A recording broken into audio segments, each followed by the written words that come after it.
Yo guys, Coach Theo here on Common Sense. Welcome to our final installment in the push-pull legs series. Today we're finishing it off with legs. And it's going to be a little bit special because the way I approach my leg training is quite different than what I would prefer, because I've been working around a pretty serious hip injury for quite some time. That is a lot better, but my goal for this summer is to actually heal it without ripping something up because of being impatient and doing the exercises I shouldn't. And it's a bit different to the minor injuries or aches and pains I have in the upper body that just makes me pick other exercise options. So I still think it can be educational to walk through and tell you why I do, or what I do and why I do it right now, working around these hips. But I'll also tell you what I would be doing and what I think you should be doing if you use this workout for your as a template for your own workout again. So we started warming up here with some reverse Nordics, but assisted with a cable to just stretch out the quads, get some blood flow going. And then this exercise that doesn't even have a name that I've been doing for my hips, because on the right side I have some pain on the front, like on the hip flexor, but also on the inside.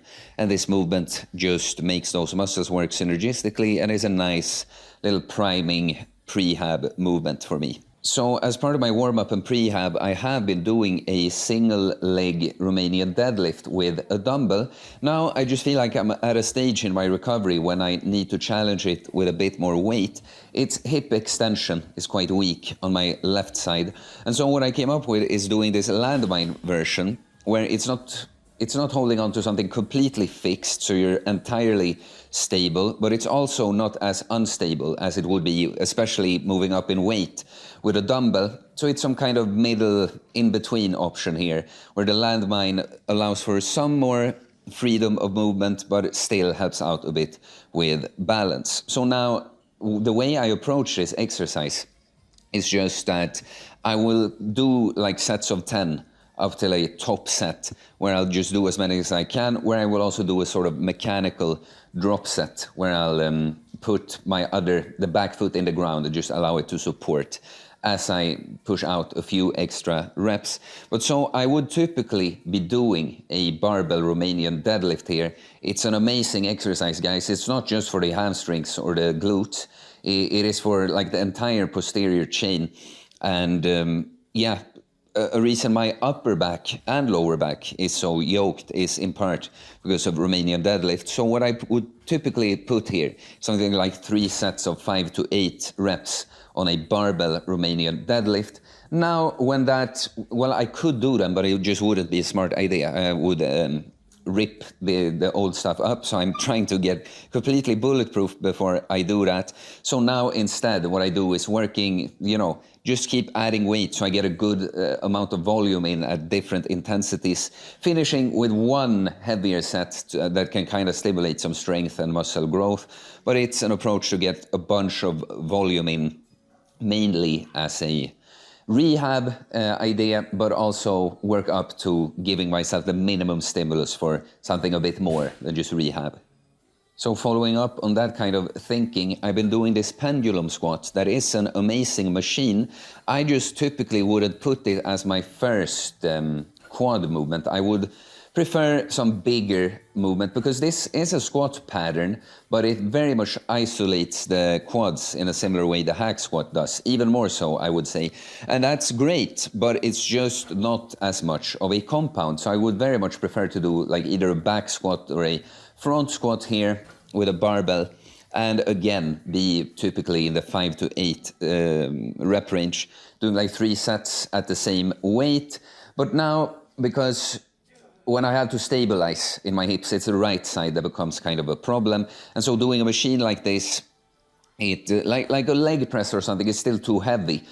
What I can do here is move through a squat pattern, target my quads without having the hips having to do so much stabilization work. And I just do the same thing. I do like sets of 10 here, up to a weight I know will be my working weight, where I will do as many reps as I can and then do a double drop set, which is still, guys, it's still a brutal freaking thing. I don't know if I could show you any of my other sets here even, because it's so brutal. It's so effective, of course, even if it's just one true working set like that. But yeah, it sure trains your just grit muscle too. Being able to push through so much discomfort and choosing to lower the weight and continue. I'm just dead. I have to rest for several minutes after this. But again, here I would have liked a different, more compoundish movement and do sort of usually at least 3 working sets in the 5 to 8 rep range, but now to get just some good volume in and stimulate my quads without ripping up anything old, just work up to one really all-out top set. So I just hope you understand now that these 2 first exercises are good exercises, but they would typically be more of a secondary exercise for me. And it's just because of my hip problems that I approach it this way. And for the template, I would recommend you thinking of it as more of a squat with a barbell. That could be front squat, back squat, searcher squat, even safety squat bar, just a bigger squat movement. And we would want a barbell Romanian deadlift, or it could be a barbell good morning too, honestly. But yes, the rest of the template for this workout is the simplest way I know to just get more volume for the lower body.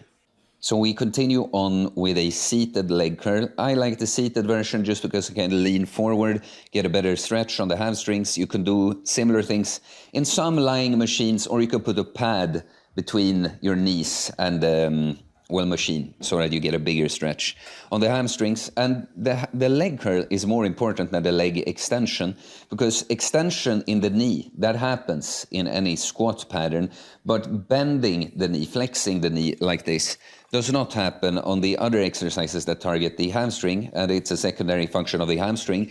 So for full hamstring development, we want not only hip hinging movements, but a leg curl as well. And here I will just do 3 sets, 8 to 12 rep range, double drop set on the last set, as I always do on every exercise where I think it makes sense.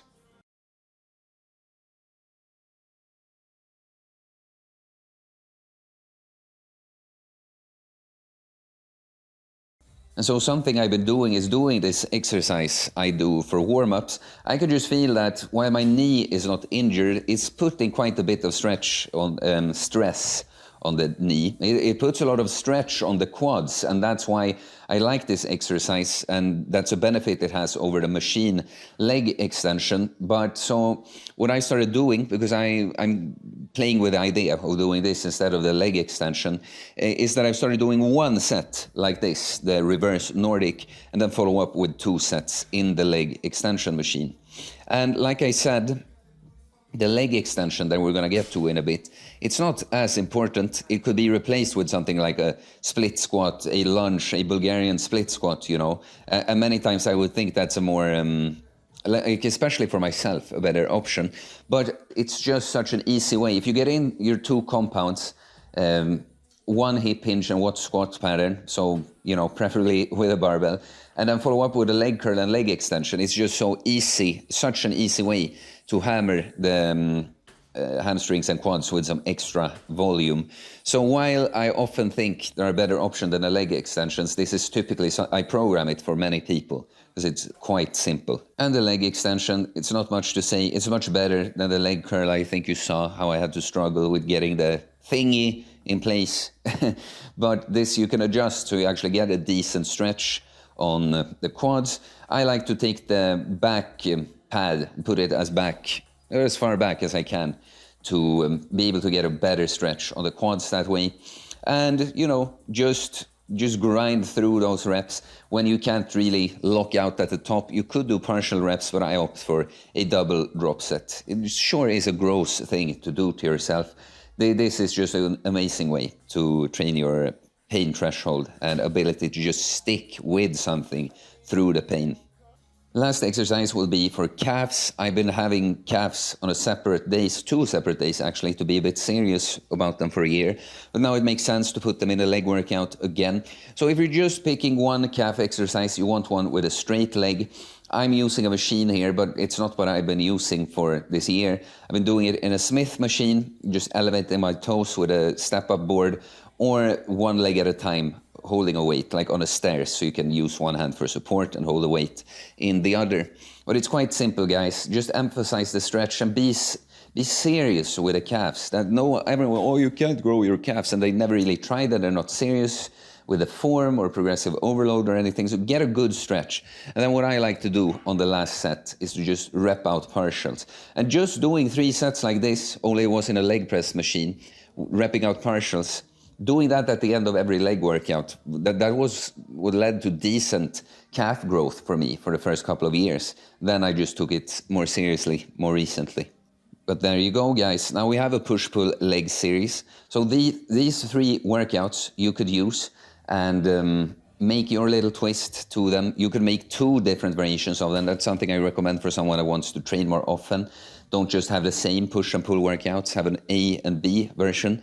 And then in this particular one, it's just more special because I'm working around a more major injury, but I still hope you got some ideas for how to structure your leg workout. So please run your ideas by me in the comments and like and comment either way.